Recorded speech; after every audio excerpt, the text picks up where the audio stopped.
உங்களுக்கான தேவனுடைய வார்த்தை, என் கொம்பை காண்டாமிருகத்தின் கொம்பை போல உயர்த்துவீர். சங்கீதம் 92:10. கொம்பு என்பது அந்தஸ்துக்கு அடையாளமாக இருக்கிறது, அதிகாரத்திற்கு அடையாளமாக இருக்கிறது.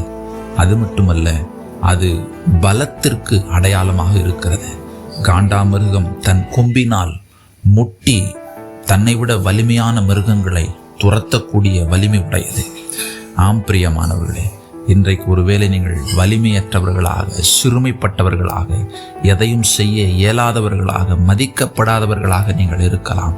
கர்த்தர் சொல்லுகிறார், வேதம் சொல்லுகிறது இப்படியாக, நீதிமானுடைய கொம்புகளோ உயர்த்தப்படும், அவருடைய தயவினால் என் கொம்பு உயரும் என்று சங்கீதக்காரன் சொல்லுகிறான். ஆம் பிரியமானவர்களே, கர்த்தர் உங்கள் அந்தஸ்தை காண்டாமிருகத்தின் கொம்பை போல உயர்த்துவார். உங்கள் அதிகாரத்தை உயர்த்துவார். உங்கள் பலத்தை உயர பண்ணுவார். ஆமென்.